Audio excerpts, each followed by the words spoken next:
La question du numérique et du fractionnement. Lire sur Internet, lire sur écran, est-ce que ça nous condamne à ne lire que du fragment, du bref? Comment reprendre une vue synthétique sur ce qui se publie en continu, donc avec un incrément beaucoup plus faible que le livre qu'on travaille longtemps et qu'on projette dans un univers typographique qui le fixe et qui le diffuse identique à lui-même. Les paramètres là-dedans. Un premier paramètre, c'est se dire, déjà, Internet, c'est une histoire longue, c'est l'histoire de l'écrit et c'est quelques mutations profondes, pas nombreuses, c'est l'histoire brève de nos usages depuis 10 ans ou 15 ans. Les usages veulent dire s'être familiarisé avec ces lectures et avoir intégré de la même façon que si on prend à 2 générations d'écart, la mémorisation quantitative des images est tellement plus vaste, eh bien, qu'on apprend à reconnaître une suite d'incréments brefs dès lors qu'on s'en va sur un site. Et c'est pas une question de vidéo ou de primauté du texte écrit. Acquérir une œuvre par sa suite d'incréments, ça vaut aussi dans le monde filmique avec les séries, mais ça remonte aussi au feuilleton et à l'apparition du feuilleton, c'est-à-dire le coup de butoir de la presse dans la littérature. Mais on pourrait s'engager, je pense, encore plus avant, comme ça, dans l'archéologie littéraire. Simplement, avec le livre, on a appris, nous, à se baser sur cette projection typographique fixe qui, elle, nous apparaît comme continue. Mais si on travaille la génétique des textes, les chapitres de Madame Bovary, on découvre qu'ils sont aussi dans un processus doublement discontinu. La composition de chaque chapitre et à l'intérieur de chaque chapitre, la suite des états de rédaction, puisque Flaubert travaille, disons, 3 semaines tous les 2 mois, le reste c'est de la préparation, de la documentation, de la gamberge, du scénario, du synopsis. Et ça, c'est important aussi, puisque nous, Internet va permettre d'installer la publication, de proposer l'instance de publication à chacune de ces étapes. Et la question se redivise encore. C'est-à-dire, est-ce que nous, on a appris à recomposer une œuvre continue alors qu'elle s'écrit de façon discontinue, mais comment l'auteur, lui, accepte dans le processus de son écriture que, à terme, ce sera la projection dans l'espace typographique continu. C'est pas si évident que ça. Par exemple, Flaubert publiait aussi, lui, en revue, comme tous ceux du 19e siècle. Il y a l'étape presse et feuilleton pour Dickens, il y a l'étape revue qui est un autre mode de publication, pour Maupassant par exemple. Et puis, il y a l'espace ensuite du livre qui fixe définitivement. Mais ces 3 instances, nous, on a pu les oublier. Quand on regarde la recherche du temps perdu, cette discontinuité, elle est à la fois totalement évacuée du parcours en spirale, et si on la regarde de près, à chaque fois, on a 10 pages qui sont, par exemple, le narrateur invité chez les Swann où vient dîner Bergotte. Eh bien, on a un repas principal, mais dans ces 10 pages vont s'accumuler 5-6 repas dans cette même période du petit narrateur chez les Swann avec Bergotte.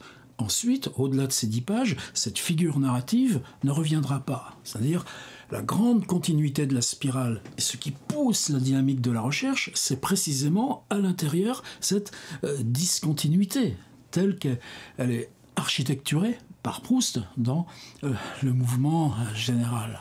Il se trouve que, par exemple, des distorsions peuvent en résulter. Est-ce que Maupassant, c'est d'abord les romans ? Je pense pas.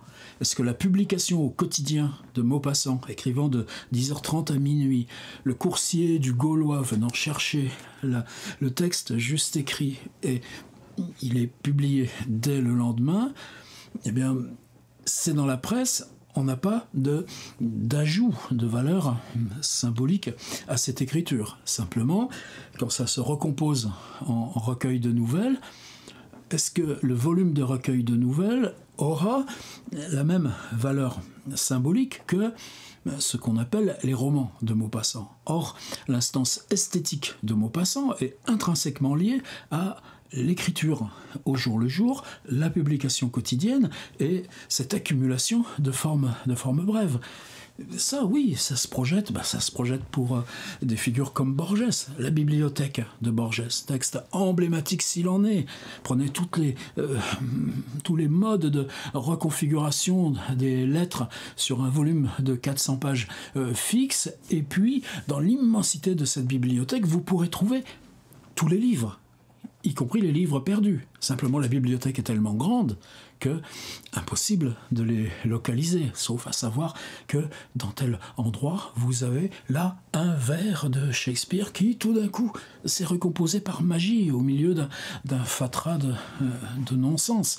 La bibliothèque de Borges est un texte qui s'insère dans les fictiones, comme ensuite il y a l'Aleph, comme ensuite il y a le livre de Sable, mais le parcours général de Borges, c'est une quantité limitée de fiction qui, elle-même, si on prend la bibliothèque, a été rédigée sur une période de 8 ans, publiée 3 fois ou 5 fois, je ne sais plus, jusqu'à trouver sa forme définitive. Donc on a une histoire verticale de la publication et un mouvement horizontal qui la disperse dans quoi? Bien, maintenant, Borges, pour nous, si c'est 2 tomes Pléiades avec l'œuvre complète et son glissement vers la cécité, l'unité, l'incrément, lui, peut disparaître. Alors, est-ce qu'on se perd avec tout ça? Pour nous, dans les blogs, il y a un enjeu. C'est-à-dire les blogs, la publication HTML, c'est différent. On pouvait recomposer une page, on projetait l'écriture dans une page HTML infiniment reconfigurable. Avec le blog depuis 2004, l'incrément prend le dessus. Par contre, organisation du blog avec rubrique, et cette possibilité de l'Internet qui est fondamentale dans l'écriture Internet, c'est qu'on organise aussi le contexte. Dans la projection typographique, le contexte, le paratexte, la page 4, les ISBN, quand est-ce que ça a été imprimé. Il y a longtemps qu'on sait, Gérard Genette, que bien sûr c'est lié aussi au livre. Si je vais pas le faire, je les adore, les livres d'Annie Dillard sur l'écriture, En vivant, en écrivant, apprendre à parler à une pierre. Mais si je faisais ce crime-là, de prendre ici l'intérieur, là, même pas, d'enlever ça, d'enlever la page titre, d'enlever et de glisser ça et que je n'ai plus qu'une liasse, est-ce que ça resterait encore le livre d'Annie Dillard? Oui, mais cette nudité du texte, alors oui, elle devient presque cette nudité de l'espace Internet, puisque Internet, on ne lit pas exhaustivement. On a des usages qui déterminent des affinités, des clics, des liens, et qui vous amènent à ce point précis de l'écriture. Par exemple, le blog, ça va être toujours d'après le dernier moment écrit. Même si, dans le site, par exemple, vous pouvez créer une table des matières qui vous recrée l'ordre chronologique. Quand je dis que un des critères de l'écriture Internet, c'est qu'on recompose à chaque fois le contexte, c'est que selon ce que vous publiez, c'est-à-dire l'incrément précis, les marges peuvent changer, les liens de retour au site, aux fragments du site peuvent changer, et pour nous, je connais des chercheurs magnifiques, là. Quelqu'un comme un ami, Daniel Bourrion, des années qu'il écrit tous les jours, ça peut être des incréments très brefs, mais ces incréments très brefs rejoignent des séries, et dans son blog qui s'appelle faceécran.fr, qui est sur Drupal, moi je travaille sur SPIP avec un côté un petit peu vestige, un côté un petit peu vintage de ça. Peu importe la machine ou les WordPress, etc. C'est ce que nous on en fait et comment on les module, comment on écrit aussi l'architecture en même temps qu'on écrit le contenu précis de cet incrément-là. Appelons ça incrément plutôt que fragment. L'écriture du fragment chez Borges, un fragment, il est ça dans sa solitude, j'allais dire, dans son espace solitaire, ce qui vaut aussi pour l'auteur. Probablement que pour nous, c'est quoi écrire? C'est le fait d'être seul là à une table et qu'Internet salit l'écriture parce que la publication vous met immédiatement en réseau, en relation d'écosystème horizontal. Je crois pas. L'écriture, c'est ce mouvement du langage par rapport à vous-même, qui crée l'autoréflexion du langage par rapport à vous-même, qui crée ce creusement, et ce creusement accroît la distance qui l'entoure. La solitude de l'auteur, pour Beckett avec ses 3000 lettres conservées écrites en 5 langues, pour Franz Kafka qui écrivait de 14h30 à 16h et puis de 22h30 à 1h du matin, mais qui avait une vie de cadre d'entreprise, de chercheur en droit le matin, plus la petite usine familiale à gérer, et puis l'après-midi, les visites aux copains, les lectures à haute voix, le théâtre, le temps d'écriture des lettres. Je pense qu'on s'en est un petit peu déshabitué de ces figures simplificatrices de l'auteur qui valait il y a encore 20, 30, 40, 10 ans, je sais pas, peu importe. Mais je crois que précisément, qu'est-ce qui change ? Est-ce que c'est cette socialité de l'auteur par rapport à la non-socialité absolue de l'écriture qui vous permet d'augmenter la distance avec ce qui entoure? Un silence plus grand. Ça, on retrouve ça chez tellement et tellement d'auteurs. Ça change pas. Simplement, avec l'écriture numérique, on est forcé de l'intégrer comme une composante de notre vocabulaire formel. Est-ce que ça change avec la vidéo ? Je pense que ces questions sont exacerbées parce que on est pas mal à expérimenter, comme on expérimentait dans le vlog, une instance de publication. C'est quoi la vidéo ? C'est ce moment d'écriture, de concentration. Tu le prépares mentalement, certains le scriptent. Moi, je préfère ne pas scripter, être vraiment dans cette tension-là de la concentration. Mais c'était déjà le cas quand j'étais uniquement dans le texte écrit, avant même la question du blog. C'est l'instance de la publication qui fabrique l'incrément. Avec la vidéo, simplement, ce critère-là qui devient premier, c'est pas évident mentalement d'accomplir ce travail intérieur. Ce critère de publication intègre quoi ? Le temps d'accueillir ce surgissement de langage, de le préparer, de l'appuyer, et une instance qui, quand tu as fini d'écrire, t'as mal aux oreilles. Mais la fatigue, c'est un exercice physique aussi, l'écriture. Ce côté physique, là, on peut l'inclure de façon plus directe dans la publication. Peut-être que la vidéo accroît aussi un autre élément, le temps de lecture du livre. Je le prends, j'ai une séparation, j'ai 2 blancs, je vais lire ça, mémoriser ça, je vais en lire 2 ou 3, et peut-être que je reposerai le livre. Celui-ci, je le lis plutôt là dans les débuts d'après-midi en le laissant sur ma table. J'ai d'autres rendez-vous, par exemple mon 3e tour de Saint-Simon le soir entre, 22h30 et minuit. J'organise le temps de ma traversée de la projection typographique. Dans le blog, peut-être la différence, c'est que je reprendrai toujours ce flux qui surgit.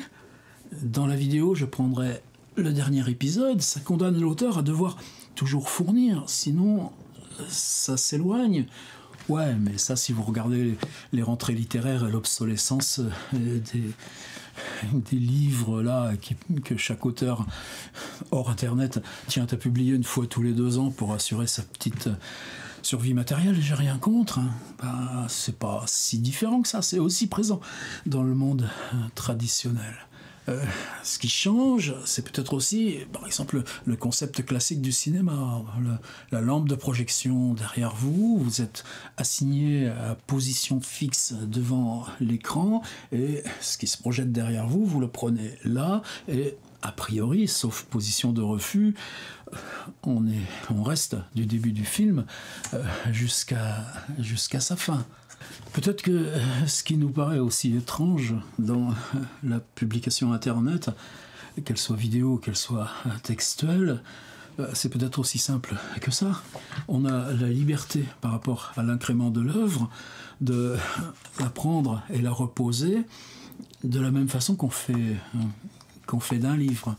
On inverse totalement la problématique. Alors la question esthétique du fragment, elle existe en littérature, elle existe depuis longtemps, elle existe depuis les poèmes en prose d'Aloysius Bertrand, et on pourrait remonter là aussi, faire une archéologie bien plus précise.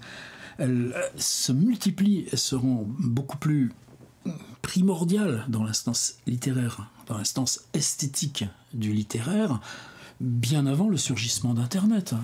Prenez Henri Michaud, je prends la suite des livres, par exemple Face au verrou. Qu'est-ce que c'est? Pendant une première phase, vous accumulez simplement ce qui passe là, des accumulations de mots. Alors on appelle Michaud poète parce que ces accumulations, elles ne sont pas réorganisées dans la phrase qui en fait récit. Ensuite, ces bassins, ils peuvent définir 14 pages, 16 pages. Les versions antérieures sont éliminées avec sa broyeuse à papier. L'incrément pour lui, c'est d'écrire 1 jour par semaine, ce qu'il appelait sa journée de silence. Et puis, dans une deuxième phase, on voit que ces mêmes mots-là viennent retravailler, mais font des images ou des proverbes ou des choses en 2 ou 3 lignes.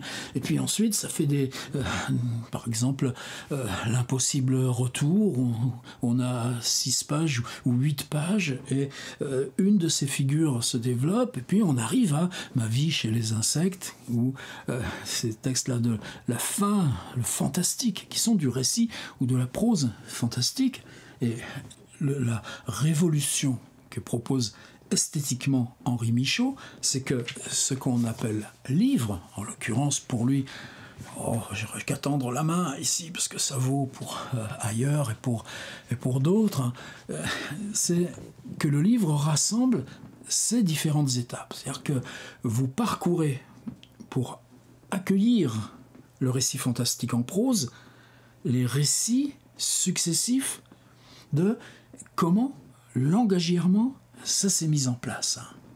Et évidemment, on en plaisantait quand j'avais l'honneur que M. Gallimard me poursuive pour le fait que j'avais cherché moi pour mieux comprendre Hemingway, ma propre traduction du Vieil homme et la mer. Il n'y avait pas de contrat numérique à l'époque, en tout cas il ne l'avait pas encore signé, et la famille Hemingway n'avait pas encore établi cette espèce de monopole de copyright qui reconduisait sa possession pour 100 ans après les 70 ans de la mort d'Hemingway. Enfin bon, je ne vais pas rentrer là dans les détails, mais qui sont ces gens qui s'imaginent faire de la littérature par Twitter? Mais 80% des unités langagières fantastiques, poétiques de Henri Michaud sont des fragments qui sont compatibles avec une publication Twitter. Je parlais de Daniel Bourion tout à l'heure.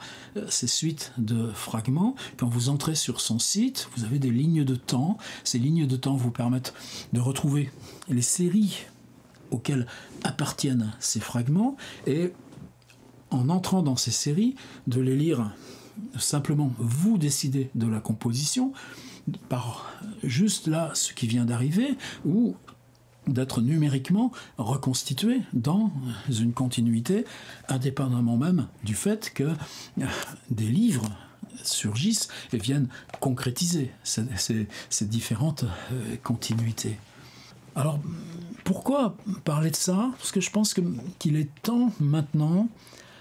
C'est quoi l'autre obstacle? L'obstacle, c'est que le monde du livre, des colloques, le monde universitaire dans sa grosse masse, mais ça, bon, c'est pas très important pour nous, continue d'accorder le nom de l'éditeur sur la jaquette du livre. Moi, j'ai de la chance, j'ai commencé il y a 40 ans, et mes derniers livres, c'était il y a 10 ans ou 15 ans, mais bon, comme si ça m'avait donné une espèce de passeport de légitimité. Tu parles, va donc dire ça à ton agence de banque à la fin du mois, ça compte pas.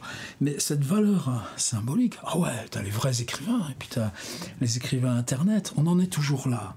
Donc il faut écarter cette question-là, parce que pour nous, dans l'atelier, ça compte. C'est-à-dire, qu'est-ce qui compte? C'est arriver, en tant que lecteur, chacun de nous, à faire suffisamment d'espace pour comprendre que ce qui se publie dans un incrément, c'est la chance qu'on a d'entrer dans un partage avec l'auteur qui est le temps même de son écriture. On a pu le recomposer rétrospectivement pour des Flaubert, pour des Proust, pour Henri Michaud malgré la broyeuse et tant d'autres. Mais comment ça fonctionne avec ce qui, par exemple, moi, m'enchante, l'élargissement petit à petit dans la solitude où on est aussi, dans le monde de la publication réseau, de ces vidéos qui témoignent d'un travail de journal.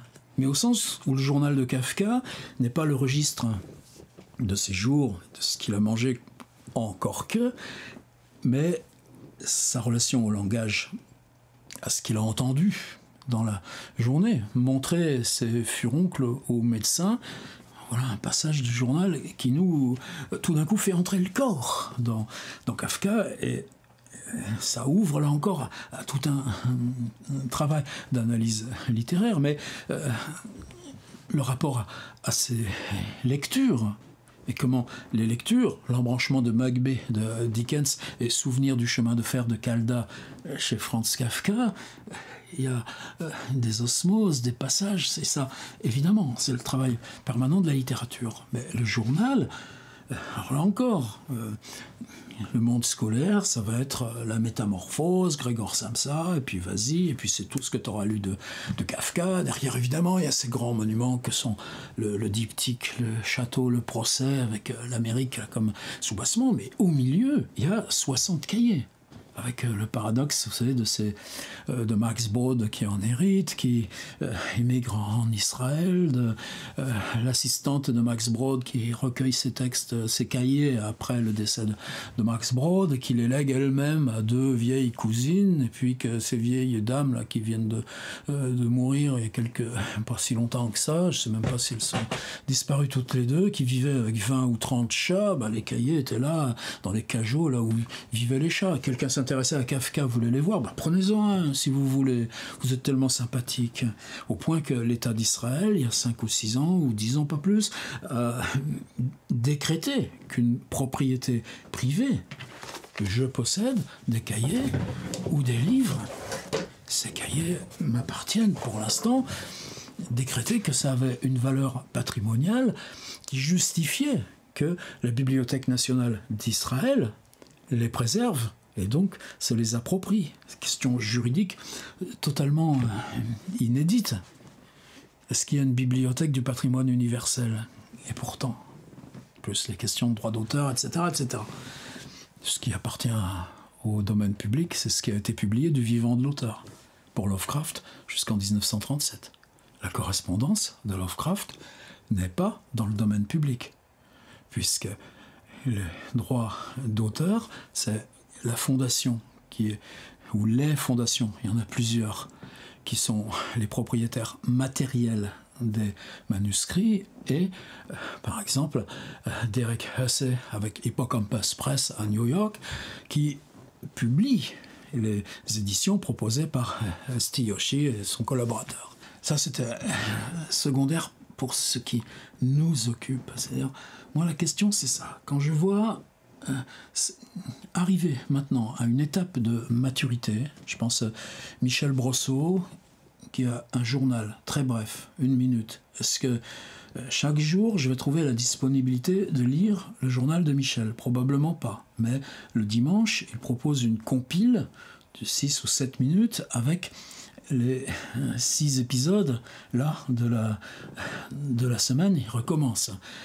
Ce journal, là, on est dans un travail aussi qui inclut réflexion sur la littérature, réflexion sur la lecture, travail d'arpentage du quotidien, et ça c'est son rapport à l'image, aux saisons, aux fleuves, mais c'est une démarche de publication complexe, hein, puisque la voix est en voix off, et elle peut vous parler d'une lecture récente ou d'une remarque à partir de la correspondance de Gustave Flaubert, mais que cette remarque sera présentée en voix off sur là, le quotidien d'un paysage qui change, un trajet en voiture, des essuie-glaces, donc une valeur esthétique aussi de l'image.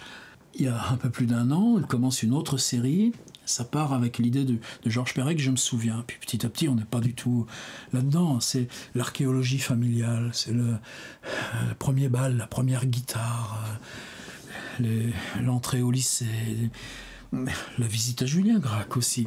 Et puis, petit à petit, ce fractionnement devient un travail d'archéologie autobiographique, où moi je suis souvent très troublé, puisque la station-service, le garage familial, je retrouve des éléments totalement en partage, qui m'ouvrent à ma propre autobiographie. Est-ce que ça fabrique un texte? Ben oui, là récemment, Brosseau l'a installé sur son site, c'est-à-dire un clic sous les vidéos, et j'arrive à un bloc compact de texte, compact au sens, vous savez, l'auteur Maurice Roche employait ça autrefois, où tous ces souvenirs sont séparés par des slash à la verticale et deviennent un long texte continu, avec cette surprise qu'une phrase qui fait une vidéo de 50 secondes ou 1 minute 40, quand elle est placée dans un texte, on a l'impression d'une unité textuelle extrêmement brève. Mais par contre, cette compacité bouscule la question de l'écriture autobiographique, puisque ces incréments deviennent la granulosité même de cette continuité séquencée du texte. Ce qui n'est pas pour nous non plus si aberrant par rapport à des démarches comme celle d'Édouard Levet ou Daniel Colobert, ou cette histoire hors Internet de la discontinuité en littérature. Est-ce que, esthétiquement, la discontinuité a produit de lecture ou de possibilités de vocabulaire d'écriture dans le contemporain? Voilà, c'était quelques réflexions. Je voulais ouvrir ça, je pense que j'y reviendrai. Est-ce qu'on souffre de ce fractionnement? Probablement, parce qu'il y a cet enfoncement de la lecture, et que j'ai l'impression que autant le livre précisément nous débarrasse de la discontinuité, puisque matériellement il s'en va. Il s'en va. Si vous voulez les acheter, vous les achetez d'occasion chez Recycle Livre, vous apercevez que 80% du contemporain, même quand c'est acheté par la bibliothèque, au bout de 2 ans, ça s'en va, ça disparaît, ça se détourne plus ou moins du pilon, et puis vous pouvez arriver à le trouver quasiment sans valeur marchande. Donc cette valeur symbolique, est-ce qu'elle existe encore pour le livre, ou est-ce qu'elle devient une fiction commode? Vous voyez où je penche. Mais pour nous, c'est cet effort physique de dire, par exemple, où est-ce qu'on jette cette chair de nous-mêmes qu'on appelle l'écriture? Tu en fais un bout de texte, et après tu essayes de conquérir l'instance de l'édition qui va la projeter, même si c'est moins en moins évident, et que le paysage, là encore, a totalement changé, est devenu d'une violence extrême et d'un appauvrissement extrême. Mais cet effort-là, par exemple, si je mets cette vidéo sur YouTube, je vais avoir quelques dizaines de vues. je parle pas de là, ce travail-là, où j'arrive à 10 000 abonnés, où on est dans la parole sur la littérature. Je pense à ces petites fictions en 1 minute que je fais depuis juillet 2021, en ce moment dans une série qui s'appelle Histoire de la littérature, qui inclut une instance de fiction aussi. L'histoire de la littérature, c'est pas les anecdotes sur les auteurs. Et pourtant, si je veux saisir, transporter ça esthétiquement vers ces gestes. Pourquoi Michaud, sur son bureau, il a une broyeuse à papier? J'installe ce fractionnement déplace mon regard rétrospectif sur la littérature. Si je mets ces vidéos sur Instagram, ce que je fais, eh bien, là, il y a plusieurs centaines de vues, mais plusieurs centaines de vues qui ne renvoient pas les gens vers mon site, vers la table des matières, vers l'accumulation. J'arrête de publier pendant 3 jours sur Instagram, personne va me dire « Eh oh, il se passe quoi ?» Je le passe aussi sur TikTok, ça m'intéresse parce que tout d'un coup, on se retrouve dans la fin, la cessation de la communauté littéraire qui nous permet le partage et l'accueil des livres. Tout d'un coup, on se retrouve dans un endroit où je n'utilise même pas mon nom. Mais les retours qui s'établissent algorithmiquement sont fascinants parce que vous retrouvez une transmission. Non, je n'ai pas du tout la volonté de transmettre. On retrouve simplement une réception, et ça c'est un critère esthétique qui mérite, enfin en tout cas qui appelle sans cesse à relecture, retravail, qui n'a pas de rapport direct avec l'instance de l'écriture. Saison en enfer, Illumination d'Arthur Rimbaud, ça commence en 1925, 35 ans après sa disparition. Ça entre dans les programmes scolaires en 1954, encore bien autre chose. Et aujourd'hui encore, c'est plutôt le bateau ivre, les voyelles, etc. C'est pas s'implanter des verrues sur le visage. C'est-à-dire, je suis heureux de l'expérience TikTok. Par contre, par exemple, hier, cette vidéo que j'installe chaque jour sur mon compte TikTok, c'était sur Wilhelm Flusser, quelqu'un qui compte énormément pour moi. Et le fait qu'à 70 ans, louant une voiture pour revenir à sa ville natale, Prague, là où ça avait été exilé par le nazisme, à cause du nazisme, cet homme qui a toujours été mobile dans la langue comme dans les pays, eh bien, au moment d'entrer dans Prague, accident de voiture, un camion est là, il meurt. Eh bien, Wilhelm Flusser, une mort injuste. Eh bien, à ce moment-là, dans l'algorithme TikTok, censure. C'est pas la même censure que Facebook avec les images. Oh là là, un sein nu, certainement pas. Mais TikTok, tu as le mot une mort injuste, algorithme 0. Donc, est-ce qu'on avale? Est-ce que ça vaut le coup d'avaler ça? Comment on se salit les mains? Et comment on a à gérer à la fois ça et cette question si essentielle du fractionnement?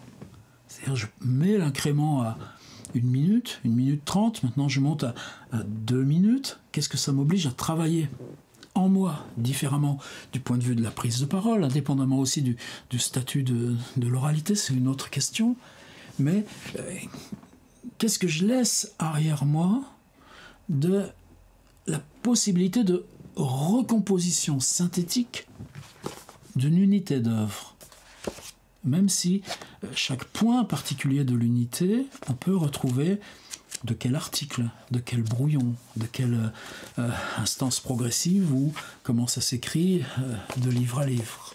Je voulais simplement ouvrir la question. Et on entend tellement ça devient un cliché. Internet, fragmentation. La lecture Internet, c'est lire le petit de l'écran. Non, le petit de la page, c'est des questions tellement essentielles sur la saisie graphique du balayage optique de la lecture, mais ce n'est pas des questions neuves. Et comment, dans la question du travail de l'écriture, s'impose à nous la tâche de proposer nous-mêmes l'instance de cette vue synthétique, indépendamment de son passage au livre ou pas, ou de la maîtrise des algorithmes ou pas. dans ce monde des algorithmes. On est là avec nos mains nues, dans des univers qui sont tellement plus lourds que nous. C'est bon pour la digression d'aujourd'hui. Et si vous êtes d'accord, on y reviendra. Ça vaut le coup, non? Quant à mes petites vidéos, il n'y a rien qui vous empêche de venir les voir et de les suivre. Ou de soutenir. On peut finir là-dessus aussi. Je veux lire Annie Dillard. Annie Dillard, apprendre à parler à une pierre. Annie Dillard, en vivant, en écrivant. Il y a un traducteur, il y a une fabrication chez Bourgois, il y a un geste graphique. Cette transaction a valeur. Le livre a un prix, pas énorme, 8 €. 8 €. Bon, ça doit coûter 1,50 € à fabriquer. Il y a à rémunérer les droits aussi qui seront versés à Annie Dillard par l'agente, puisque c'est forcément américain. Il y a toujours une instance, une agence littéraire, sa propre agente qui a négocié les droits à Bourgois. Il y a à rémunérer 23 € par feuillet de... Là encore, c'est une traductrice, je crois, Béatrice Durand, que je ne connais pas. Même chose pour l'autre. Non, Brice Mathieu-San, que je connais. Cette transaction a valeur. Si on s'installe sur le web, parce que nos usages de lecture, notre rapport au monde s'installe prioritairement là, et que la littérature, c'est toujours quelque chose qui se constitue rétrospectivement comme mise en abîme de ses usages. Est-ce que ce que je fais a valeur? En tant qu'individu, on ne demande pas la valeur. On écrit parce que geste libre, parce que geste nécessaire. Si ce n'est pas publié, qu'on écrit pour soi, on le ferait quand même. On le fait quand même. On n'appelle pas valeur, et pourtant, ce geste Internet a pour moi la totalité des mêmes critères de production matérielle, de production symbolique, de temps et de rémunération aussi, pas seulement celles de l'auteur, qui sont celles du livre traditionnel. Eh ben, sur mon site, ça s'appelle Patreon. Et cette liberté-là, peut-être qu'elle devient la interaction avec le monde, justement, parce que, en devenant aussi transaction symbolique et valeur matérielle, elle nous permet l'autorité étymologique de ce qu'on cherche là dans la parole et ce qu'on partage par la parole. Et aujourd'hui, c'est quoi ce partage? C'est juste cette question. Comment gérer intérieurement que le fractionnement de nos lectures, fractionnement temporel autant que quantité liée à l'instance de publication, n'est pas tant une discontinuité par rapport à l'archéologie du livre qui nous fabrique, qui nous a fabriqués. Peut-être c'est au passé, peut-être ça vaut que pour les gens de ma génération, comme lecteur. Allez, on finit sur ce mot, lecteur. À la prochaine dans ces chroniques.